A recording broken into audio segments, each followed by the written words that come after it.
जय जगन्नाथ मित्रों। दोस्तों, सनातन धर्म में सप्त चिरंजीवियों की जानकारी कौन नहीं रखता।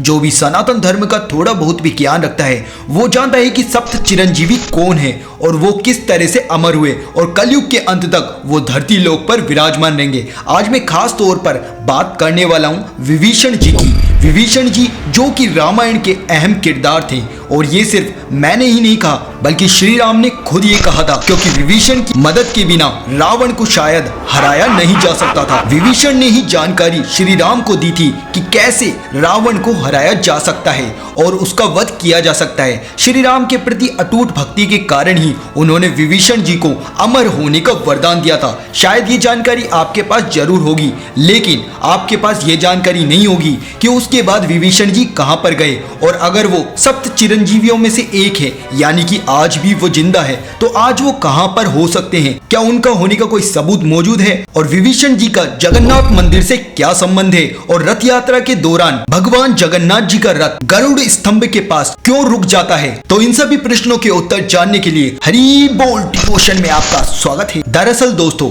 रामायण काल के दौरान जब रामचंद्र जी अपने धाम लौट रहे थे तब विभीषण जी प्रार्थना करने लगे कि प्रभु आप यहाँ से चले जाएंगे तो उसके पश्चात आपके दर्शन कैसे होंगे? रामचंद्र जी ने कहा चिंता मत करो, समुद्री तट पर जगन्नाथपुरी में मैं जगन्नाथ जी के रूप में उपस्थित रहूंगा। कहा गया है कि उस दिन से प्रतिदिन विभीषण जी जगन्नाथ जी के दर्शन करने आते हैं। एक दिन विभीषण जी ने जगन्नाथ जी से प्रार्थना की कि आप लंका एक बार पधारिए। जगन्नाथ जी ने स्वीकार किया और लंका जाते वक्त अपने एक भक्त बलराम दास जी को भी साथ में ले लिया। साथ में एक स्वर्णिम घड़ा भी ले लिया जिसमें जल था। लंका पहुंचने पर विभीषण जी ने भगवान जगन्नाथ जी का बहुत ही प्रेम पूर्वक स्वागत किया। उनको एक मोगरे की सुंदर माला पहनाई। लंका से लौटने के पश्चात उस रात बलराम दास भगवान जगन्नाथ जी को स्वर्णिम घड़ा देना भूल गए। प्रातःकालीन जब सभी पुजारी उस घड़े को ढूंढने लगे तो उनको वह घड़ा नहीं मिला। जब बलराम दास जी के पास वो घड़ा पाया गया तो सभी उनको चोर समझकर राजा के पास ले गए।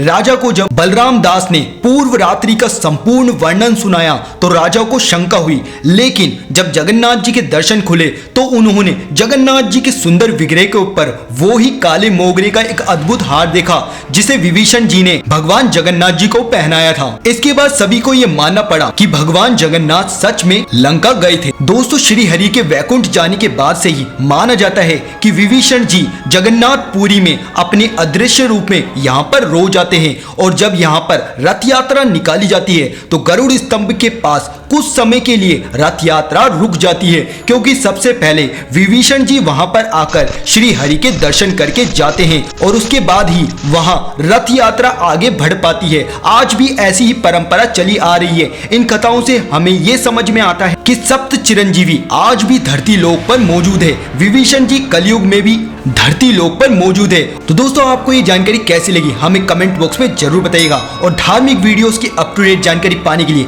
आज ही चैनल को सब्सक्राइब जरूर कर दीजिएगा, जिससे आपको इसी तरह के इंफॉर्मेटिव धार्मिक नॉलेज की अप टू डेट जानकारी मिलती रहेगी। तो दोस्तों, हम फिर से मिलेंगे। जय जगन्नाथ।